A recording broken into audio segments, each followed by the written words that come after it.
in the face of illness and becoming a mother and all perimenopause and all the things that women face. I've had them all. What motivates you to keep going? I think my team and my clients. I mean, I think I love what I do.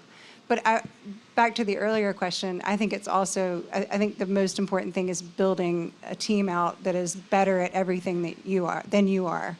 I've always done that. My mom died a few weeks ago, and we were with her kind of for a couple weeks leading up to it. My dad kept on saying, don't you think you should go into the store and check in on everybody? And I said, if in 27 years I haven't built something that runs for 2 weeks while my mom dies, on its own, then it's not a business. So I think I've always done that. I've always hired the very best salespeople, and just the best team, and everybody's better at all the things than I am. Greg, you have so much going on, especially right now in these 2 weeks of real reinvention. How do you reconcile it all? How do you manage showing up for your kids, who I think are now teenagers, reinvention? How do you do it? How do you stay steady? Do I seem steady? I'm not feeling so steady today. I think that, well, first of all, I think that, I don't know. I mean, I think that there have been a lot of hacks along the way in terms of, one of my dear friends, who I hope stopped by to say hi to you this afternoon, did she? Said, outsource like the administrative side of things and be present for the things that matter. Like, don't drive and spend the hour driving to Target to get the construction paper. Order that online, or have someone else pick it up for you so that you can actually do the project with your kids. And I thought that was a really good, we're super close family, and I think a number of years ago, to the detriment of my social life in LA, which was new, and it's been a hard place for me to live because I moved out here older and having been, really established in New York, and then starting Beauty Counter and having 3 small children and trying to navigate things. Like, I really prioritized my family and my work.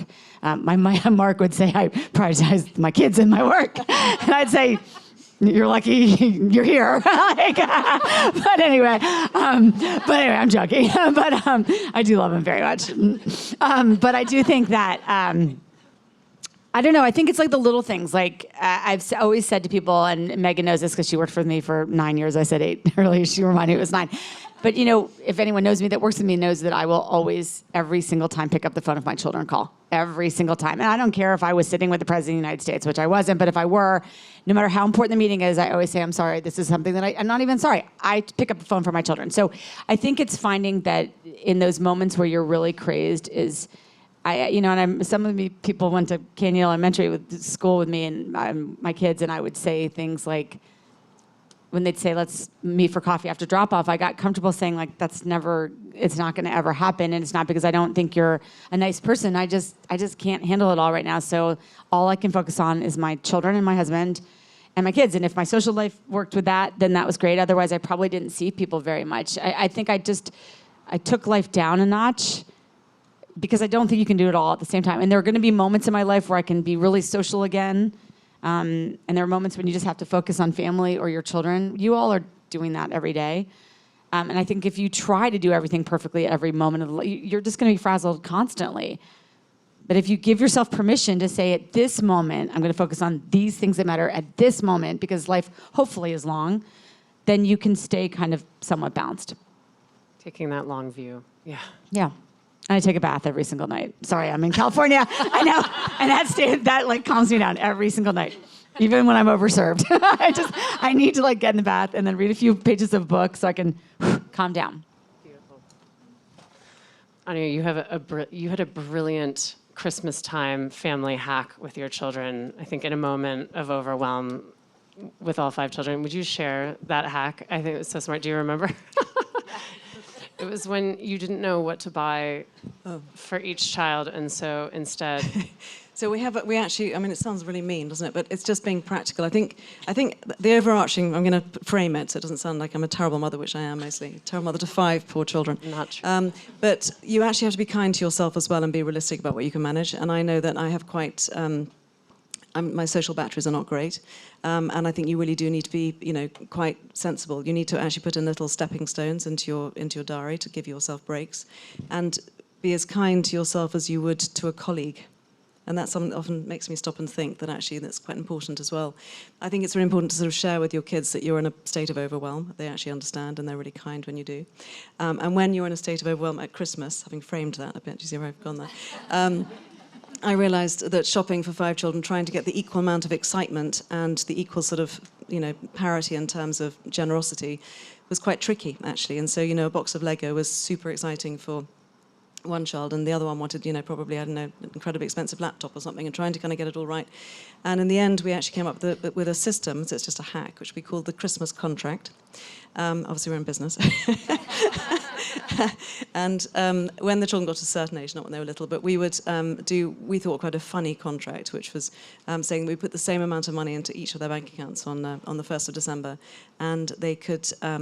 they had to spend it in full, and there were a whole list of terms and conditions.